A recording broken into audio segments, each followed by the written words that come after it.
odayada gaboobaa marbay gaban ahaayeene guxushaaga aan kicinba waa gaananaan jiraye niman guuyo abid yeelan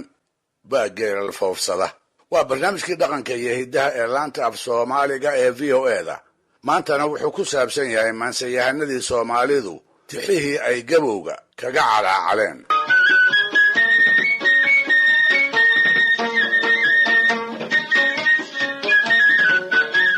dhegaystayaal sunnada eebbe siday ku dureersatay qofkii cimriyaa muddada uu ifka joogo wuxuu maraa heerar dhowr ah oo isxiga heerar jiritaankiisa qaabeeya tabartiisa iyo waxmaamintiisana si weyn u saameeya mar waa carruuroo waa dalandal dabadeed waa dhallaan hadduu lab yahay gaban baa la yidhaahdaa hadduu dhadig yahayse waa dhoocil marka xiga waa kuray ama waa foodley hadday gabar tahay dabadeed waa barbaar hadday gabar tahayna waa inan ama waa gashaanti marka xiga waa garmadow ama waa hablaweyn hadday dumar tahay marka xiga waa oday ama waa habar marka xigana waa coobir xaaddu caddaatay fadhigana aan ka kici karin kolka uu carruur yahay amaba uu waayeelo qofku isaga ayaa daryeelka inta kale u baahan ha yeeshee waa ciidan inta uu heerarka dhexe ku jiro oo isaga iyo waalkiis ayay dunidu magan u tahay noloshuna ay ku dhisan tahay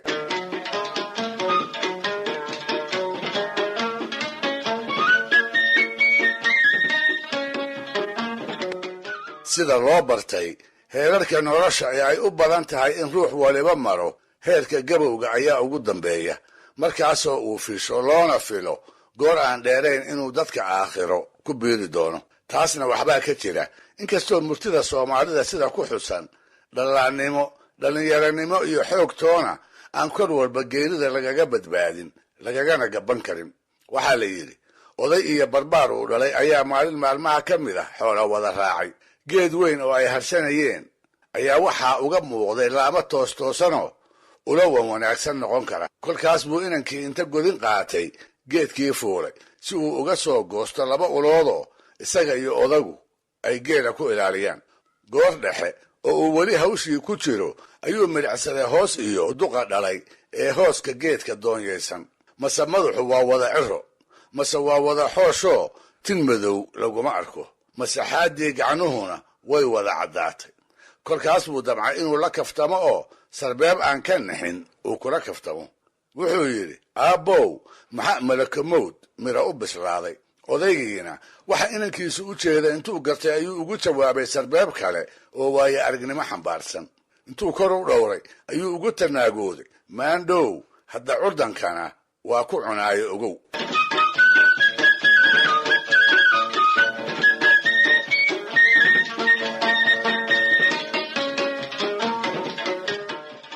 inkastoo marka horeba la kala geed adeegsan yahay haddana waxay u badan tahay ruuxa gaboobaa inuu cudurradana u nuglaado taasoo noloshiisa sii adkaysa allaha u naxariistee gabyaagii la odhan jiray cismaan yuusuf oo raggii cimriyey ka mid ahaa ayaa bilowga 70-adii qarnigii hore waxaa gurigii uu xamar ka deganaa ku booqday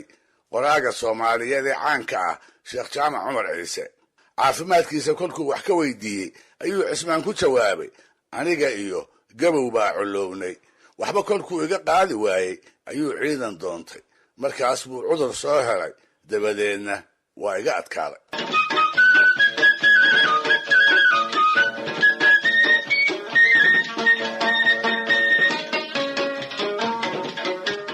wuxuu gabowgu ku jiraa dhibaatooyinka waaweyn ee laga calaacalo dadka qofkii aad u waayeelaana uu ka sheegto xagga suugaanta soomaalida haddaan eegnana waxaa muush ka ah murti badanoo tix iyo tiraabfaneedba leh arrintaasna si faahfaahsan lagaga hadlay waxaa jira gabayo ay tiriyeen qaar ka mid ah maanseyahanadii da'doodu badatay kuwaasoo si wacan u tilmaamay siyaalihii uu guga weyni noloshooda u dooriyey ee marar badan uu u saxariirshay raggii haddaba da'doodu weynaatay dabadeedna maansada kaga calaacaray waxaa ka mid ahaa gabyaal la odhan jiray maxamed xaashi oo reer ciideed ahaa markuu aad u cimri dheeraadayna ka sheegtay sidac wixii uu da'da ka mutay farshaxan buu ahaaye meelise aad u tira yar ayuu inoogu sheegayaa siyaadihii kala duwanaa ee ay da'du xag walba uga saamaysay. hor iyo abbaataba wuxuu garwaaqsanayaa markuu nindhexaadka ahaa quruxdii iyo qaab wanaaggii uu lahaa, xarragadiisii iyo dharkii qaaliga ahaa ee u xidhan jiray, sida khayli guduudii ay dadka oo idiri ku kuunyi jireen. wuxuu xusuusanayaa qalabkiisii dagaalka ee markuu xoogga ahaa aan had iyo jeer gacmihiisa ka maqnaan jirin, gaar ahaan gaashaamadii uu dheegga wiiisha ka samaysan jiray ee rag aan badnayn oo uu ka mid ahaa uuni ay heli karaayeen.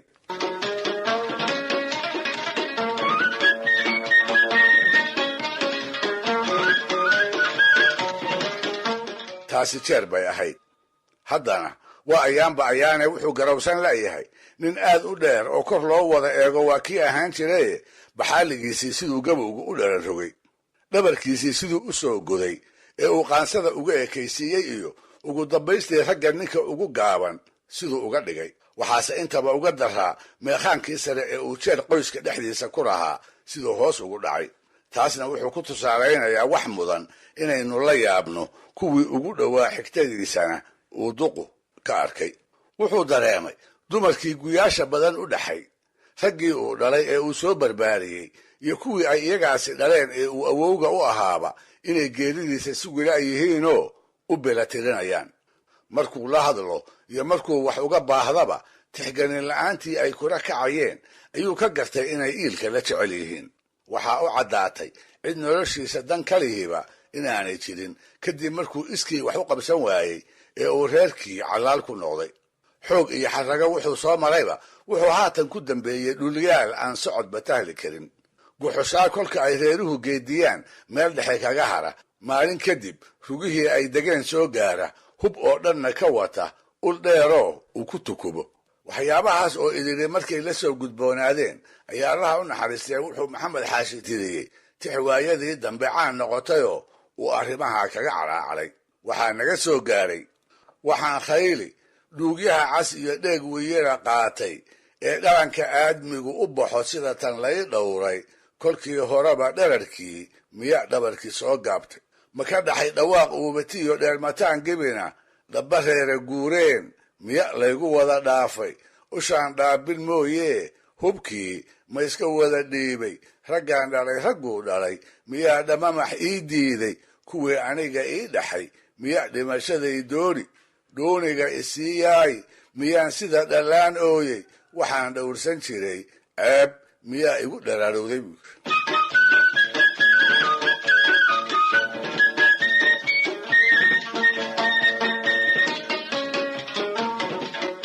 allaha u naxariistee isla maxamed xaashi ayaa waxaa laga hayaa hawraar murtiyeed uu ku soo koobay ugu dambaysta waxa uu gabowgu yahay ama wixii isaga kala soo gudboonaaday. noloshiisii markay si walba kaalmada dadka ugu xirantay ee kortagiina uu cid kale magan ugu noqday, wuxuu ahaa ninkii ku calaacalay show ilaahay intii aan cimri dhirar ka baryaayey.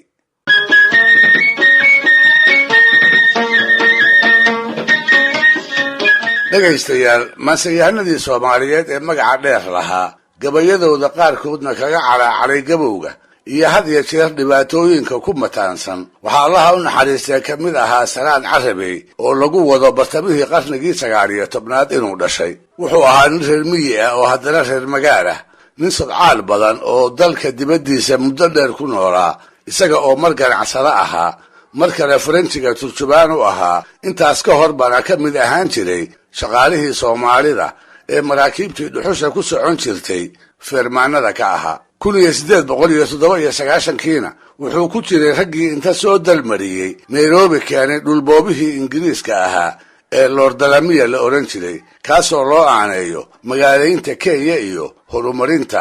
hanaanka beeraheeda. caddaankii, hindigii iyo carabtii uu la shaqaysan jiray ayuu afafkoodii wax ka bartay. taasina waxay geysiisay inuu ku dhiirado gabayadiisa qaarkood inuu ku daro erayo shisheeye oo afafkaa uu ka soo amaahday. waxay ahayd arrin aan lagaga horrayno maanseyahanadii ay isku gadaha ahaayeen aanay aqoon, isaga qudhiisuna uu isku dhaliili jiray, sidii allaha u naxariistay uu ii sheegay axmed cabdilaahi qaalib inadiir qaraar oo 70-nadii qarnigii tegey la taliyayaashii guddiga af Soomaaliga ka mid ahaa. Salaan iyo isaguna ay jeer cadan wada joogi jireen.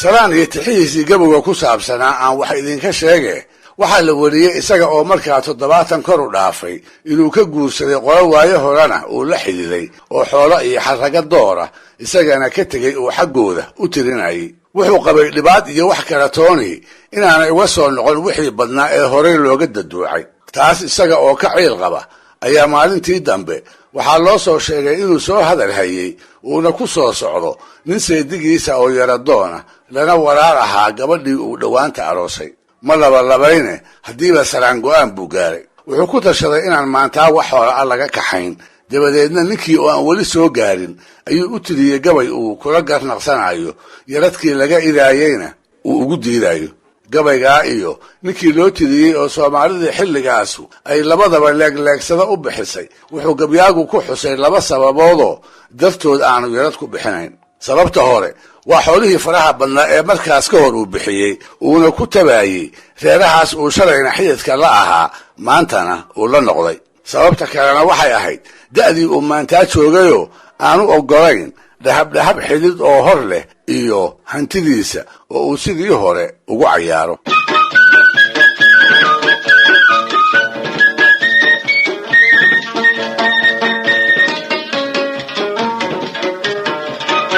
wuxuu gabayga ku bilaabayaa arar qurux badan oo uu gabowgiisa kaga calaacalayo, arar ay ka muuqdaan dhowr eray oo uu ka bartay shisheeyihii ay isdheeheen sida lagjar, lahwi, looyar, loofar iyo laawist. markaas buu ku xijinayaa meelisadii uu da'da kaga sheeganayay kuwaas oo tixda oo idilba ay soomaalidu ku xusuusato. wuxuu yidhi luukaansi gabay faaraxow laakiin mar ahayna laflaf iyo lahwiga loo tirsho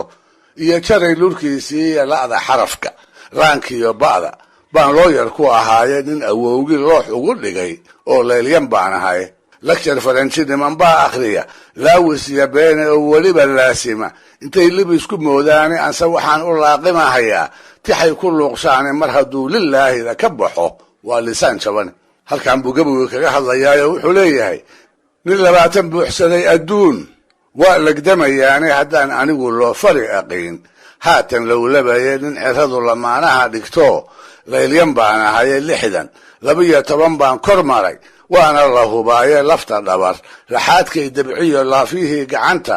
lubidaydu leyl xalay ma ledin raadadiya taahe waa taala leemada indhaa araggu liitaaye haddaan luqunta beri taagi jiray liicday araxdiiyo nin laboonti sheegtaba saban laariyaa heliya liiqliiqad baan ahay sidii lula dabayleeda.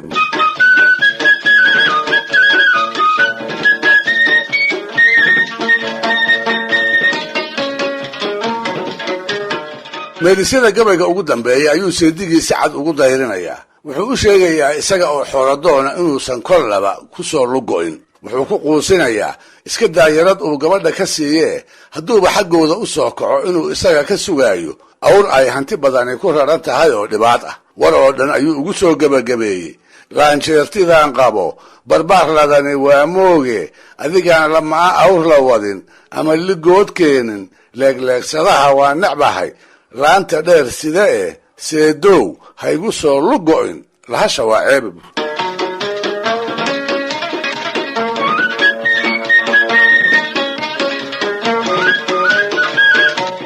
kolka uu gaboobo waxaa qofka hareerihiisa ku yidhaahda dadka intii ay isku ayniga ahaayeen ee ay kol wada tabar galeen. wuxuu waayaa intii ay isku guga dhasheen ama dhallinyaronimadii ay isku soo gaareen. marba waxaa ku soo dhaca hebello uu aqoon jirayoo waa hore geeriyooday ama sidiisa oo kale da' bastood la ah. isla salaan ayaa arrintani la soo gudboonaatay dabadeedna ka sheegtay. dhab ayuu u murugooday kolkuu inta gaboobay uu waayey cid uu la jalbeebto waayihii uu soo maray cid la garanaysa oo uu kala sheekaysto. isaga oo haddaba cadan jooga oo da'ah aakhiro iyo howlaheedana ka walwalsan ayaa maalintii dambe waxaa u yimid dumar dhowrahoo magaalada lagu qabo. waxay uga eer sheegteen gabyaa cabdilaahi baashe la oran jiray oo isaga hablaha iyo salaanba ay xigaalo ahaayeen, kaasoo u gebiyey qaar ka mida dumarkaasi raggii ay u dhexeen. goobjooggii waagaasi siduu ku warramay wuxuu cabdilaahi nimankaa u gebiyey markay seedinimadiisa u aqoonsan waayeen ee intuu waxtar ka jeeqaaqay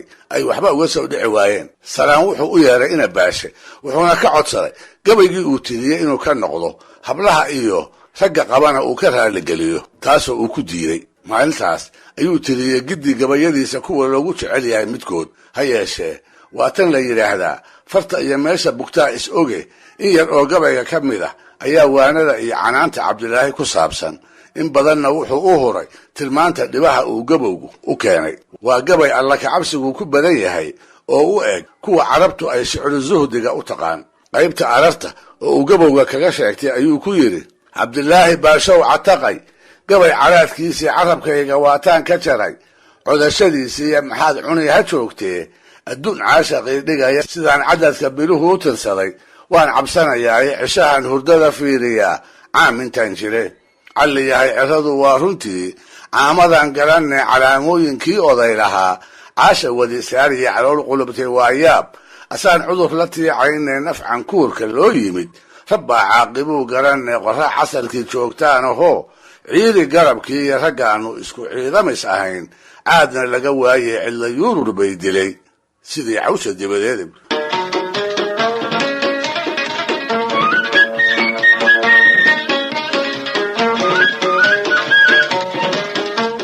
allaha u naxariistee gabayadaa kadib in doora ayuu salaan sii noolaa. wuu indhabeelay, wuxuuna geeriyooday horraantii afartanadii qarnigii 20aad, isaga oo inooga tegey gabayo iyo geeraaro dhaxalkeenna suugaaneed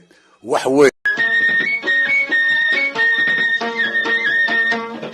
dhegaystayaal, dhibaatooyin aanu hortii hore qabi jirin ayuu gabowgu qofka waayeela u keenaa. xubnaha oogadiisa ayaa dabca, kolkaas buu tabar dareeyaa. sidii canug socodbarada ayuu u tallaabsadaa, lugihii labada ahaana 3 bay noqdaan markay siiqa dheeri ku soo korodho. waxaa u beesha meel dheer oo idil inuu socod ku hawaysto. markaas baa in lasoo booqda mooyee waxaa yaraada isagu inuu dadka u tago. badanaa gelinna ma fayooba. qorraxdu kolkay dhacdo ayay xubin waliba danqataa. waagu hadduu baryana wuu yara roonaadaa. shanqar dheer oo dhan baa dhibta. qayrada iyo hormarmarka ayuu gansadaa. wuxuu aad u kahdaa bardoodanka iyo farakacayaarka dhallinyarada. cunnada in badan ma moogaan karo, haddii la siiyana wax quman kama cuni karo oo calool iyo hamuuntoona uma hayo. wuxuu u baahan yahay goor noolba ruux agihiisa ka dhow oo caano iyo calalis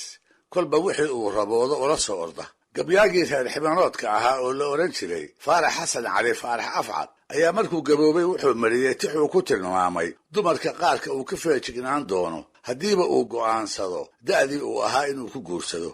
2 meelis oo tixdaas ka mid ah ayuu inoogu sheegayaa inuu iska ilaalin doono kolba haweenayda gadaha uu joogo aan garan karin oo caano badan mar qura ma wada dhami karee, kolkuu cabbaar joogaba aan dhoqol yar xooga ugu keenayn. wuxuu yidhi: caanaha idday kama bogto oo baday gugaygii iyo hadba balaq midaan ii shubayn waan ka buubsanahay.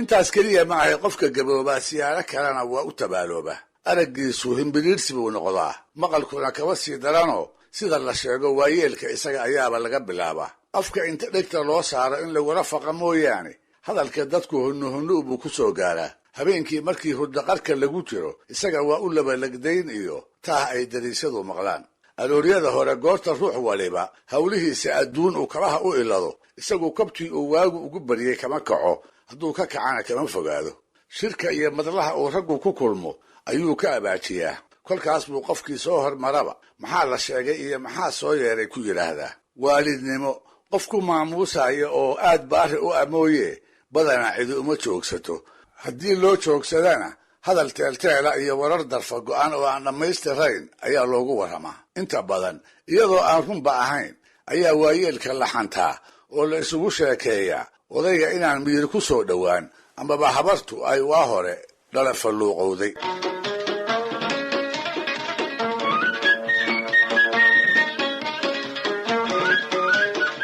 hal abuuradii Soomaaliyeed ee dhibaatooyinka da'da weyn la socda ka maansooday waxaa ka mid ahaa Sheekh Axmed Gole oo ahaa aqoon-yahan diinta islaamka ku xeel dheer. dhagax buur ayuu fadhiyi jiray, wuxuuna ka mid ahaa Soomaalida galbeedka degta culimadii caanka ka ahayd ee sida weyn looga aflaxay.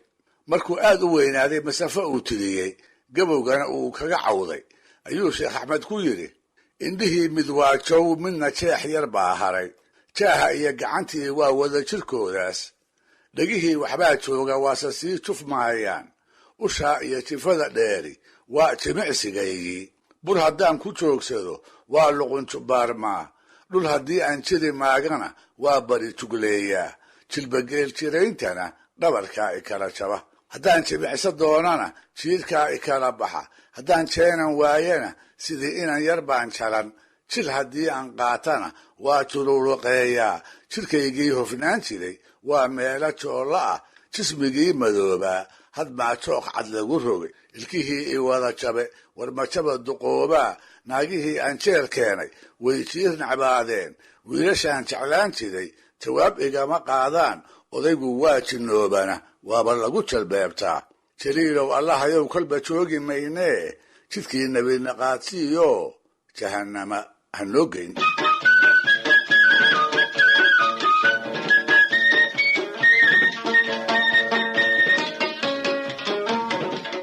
allah u naxariistay xaaji maxamed axmed liibaan oo ahaa gabyaa waagii gobonnimada loo halgamayey aad uga qayb qaatay ahaana ninkii hal abuuray axyaa waddanii heestii la odhan jiray ee halgamayaashii leegada halkudhegga u ahayd ayaa beri iiga sheekeeyey arrimaha gabowga iyo soomaalidii ka cabatay raggii uu xaajigu iiga warramay waxaa ka mid ahaa abwaan reer xarar dheere ahaayo xirsicad la odhan jiray aadna u duqoobay wuxuu yidhi xirsicad baa maalin maalmaha ka mid ah inta lasoo booqday waxaa lagu yidhi xirsiyow saaka maxaad joogtaa su-aashaasoo calaacal xagga da'da uu kaga jawaabay wuxuu yidhi laba way qarqartaa laba way qaadi weyday laba waa i qoydaa laba waa i qallashay laba waa i qardaraatay laba waa iga hadhay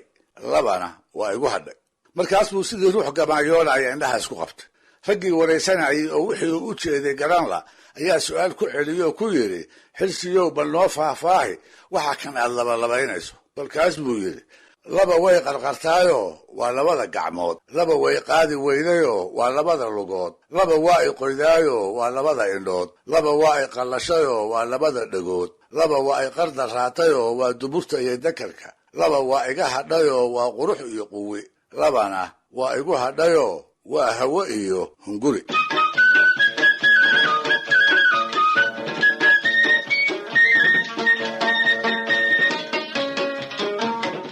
barnaamijyadii kan ka horeeyey qaarkood sidaan ku soo xusay haddii uu gabowgu yahay heerarka nolosha heer ka mid ah isaga qudhiisuna waa kala heeroo 70 jirada 80 jirada iyo 90 jiradu way kala waaye duwan yihiin intabana waxaa ka waaye duwan kuwa 100 jirsada amaba kor u dhaafa iyadoo sidaasa ayay haddana waxay u eg tahay da'da 80-ka ahi inay tahay heerarka gabowga midda looga sheegashada badan yahay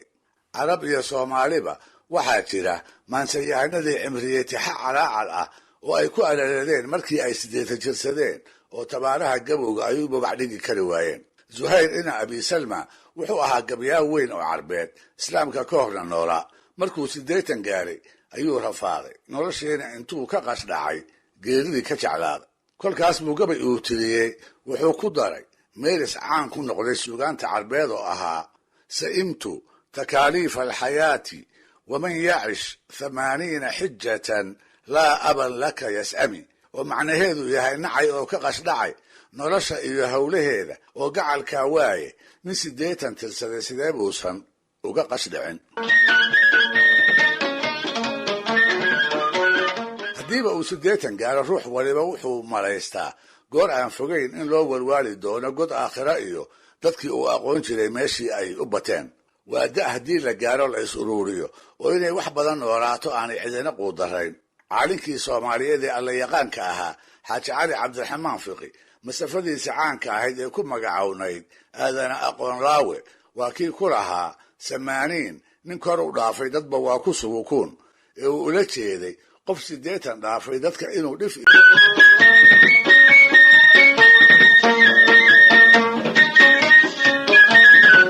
dhegaystayaal aadan maxamed cabdille oo lagu naanaysi jiray aadan guray ayaa isna ka mid ahaa maansayahanadii soomaalida ee sida dareentaabad kale gabowga kaga calaacalay gaar ahaan kolkii uu 80 gu tirsaday da'daas oo sidaad barnaamijyo hore ku maqasheen ay rag kalena ka calaacaleen hilaada 1830 ayuu ku dhashay deegaanka Ximanood waa dhulka ay ugu magaca dheer yihiin Ceesha iyo Laasaha Iidoole Docoley Godin Labe Gidleys Mareer Gur iyo meelaha u ogagale halkaas ayuu ku hana qaaday ku tabcaday ku gaboobay gadaalkiina ku geeriyooday gobolada dhexe iyo kuwa galbeedka ee ay Soomaalidu degmaysato markii la eegana wuxuu ahaa qarnigii 19aad iyo horaanta kii 20aadba gabyaati xiisa lagu halqabsado bulshaduna ay isu tabin jirtay waxa la wariyay raaga ogaas in kol loo mariyay gabay uu aadan tiriyo xarafka taada uu ka qaaday kaasoo uu aad ugu bogay markaas buu la yaabay ninka sidaas u gabiyo og sababtii uu markaas ka hor u maqli waayay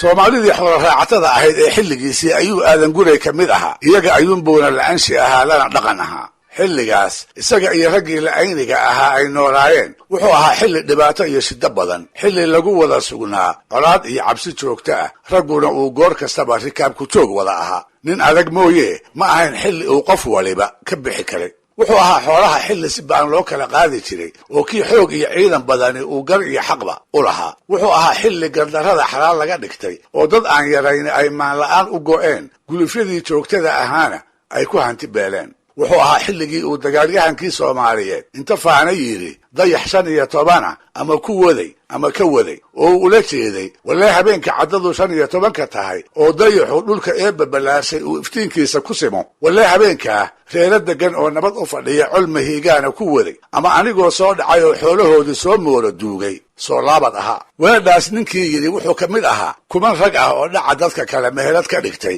xoogsi kalena aan aqoon jirin waxaa kumankaas isna ka mid ahaa dagaalyahan la oran jiray ilaa uga dhaga jarco gabyaagii colwadka badnaa ee ammaanduulayaashii qarnigii 19aad kuwii ugu magaca dheeraa ku jiray waxaa loo hayaa meelisi caan noqdayoo xilligiisii tilmaan cad u noqon kara maalin maalmaha ka mid ah ayaa niman ilaalaha oo uu dirsaday markay ku soo noqdeen waxay ugu warrameen reero geerashii ka bateen inay degaanka buurood isku ballaariyeen isla markaasna aan ciidan la sheegaa ku dayreen kolkaas buu culma hiigaana degdeg u qalqaalay isaga oo ciidanka duulinaya ayuu tiriyay gabay ay ka muuqato inuu isku haaraamayo nabadii uu muddada dheer u fadhiyay iyo sidii uga gaabiyay weeraradii ay noloshiisu weligeedba ku taagnayd afartii meelis ee tixdaa naga soo gaaray halqabsigana laga dhigtay ayuu ilaa ku yiri reerkayga waa uga dartaa daanya nabadeede dar allaan ku noolaan jiray iyo duulaan weeraro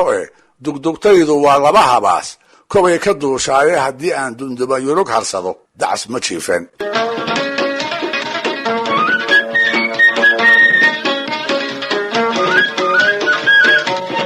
dabuubta oo kooban waxa uu xilligaasi ahaa ninkii kaliya iyo ooga adag leh xilli uu nolosha xaq u lahaa kii aan lahaynna markii la duulo xoolaha nugulka iyo maatada looga tegi jiray sidaasna uu ku sabooli jiray aadan guray wuxuu ahaa degaankaas iyo xilligaas adag nin ku noolaa oo weerar iyo duulaan aan damin u taagnaa wuxuu sidaas ahaadaba wuu gaboobay ileen xoogga iyo dhallinyaranimadu waa barwaaqo intii waqti aan la haysto ee aan lagu waarin wuxuu ku dhex gaboobay bulsho muruqa iyo waxtarka oogada la isku tixgelin jiray aan dan ka yeelan amaba aan waxtar badan u helin karin qof da'oobay oo in wax la taarta mooye aan isaga waxba ka soo noqonayn ma jirin hay-ado dawladeed oo sida dunida qaarkeed maanta ka jirta u xil qaba xanaanada aabbayaasha iyo hooyooyinka uu gabowgu soo rido iska daa xanaano iyo daryeele waxaaba la sheegaa jeer inay jirtay buur dheeroo bartamaha Soomaaliya ku taal taasoo laga tuuri jiray oday iyo habar kolba waayeelka inta aad u gabooba ay naftu dayn weydo si kastaba ha ahaatee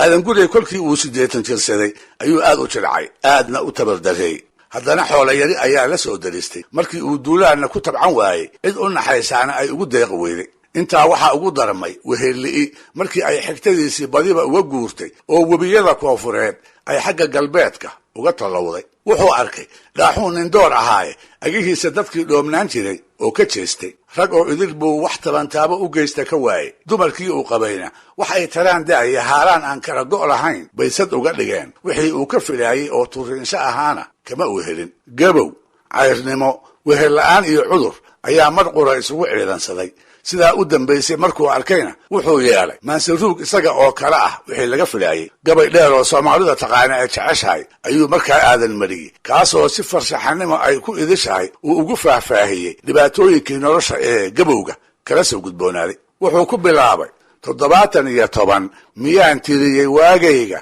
sida wiil tarrada ceel marshay oo timaha deebeeyey, tin madow miyaan laga dayayn aniga tuurkayga, ma tilaabadan la qarqaroon tiigsin loga mooday, ma tukubay sida habartu kale tuugma ugu jeeda, bawdada miyaan tuujay iyo adhaxda tiirkeeda.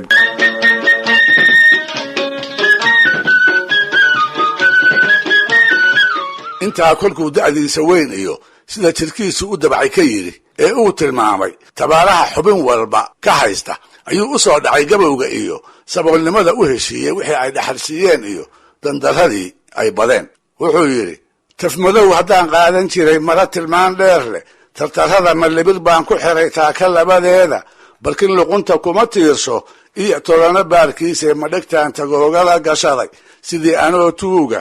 wax martiduu tamadisaa, ninkay toos u hooyataaye tulugiis miyaan laygu arag, tuludii waa geele tuglo iyo gidhays baan ku qabay, dhiisha ii tolanee tuluqii miyaa iga ba'ay oo haraggu soo toomay, naaguhu ninkaan tuujinayn waa tim lahayaane taf miyaana rogahayn, siduu cudurku ii taabay nin tarrada ka jabay, waa bahdii wuxuu ku tiicaayay nimankii tol ii xigay miyaa webi taraaroobay.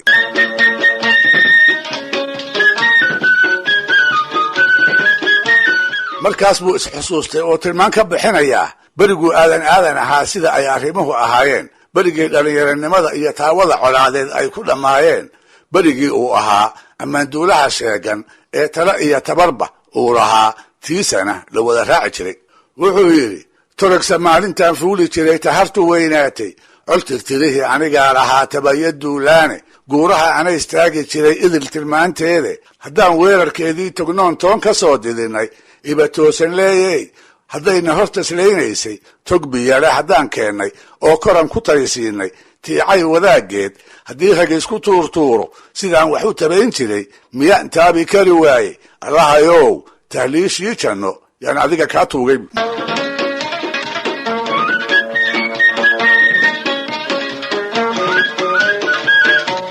ma wuu calaacal dhallinyaranimo soo celin, xoog galbaday iyo xoolo lumay ma wuu soo naqay? jawaabtu waa maya. taasna aadan isba waa ogaaye, nafta ayuu ku maaweelinayey, adkaysina uga doonayey, waana dantaas danta loo tiriyaa tixaha gabowga lagaga cawdo iyo guud ahaanba maansada qaybaheeda calaacalka ku saabsan. dhegaystayaal, barnaamijkii dhaqanka iyo hidduu maanta halkaa ha inoo joogo, waa inoo toddobaadka soo aadan iyo ku lamid ah hadduu eebba idmo.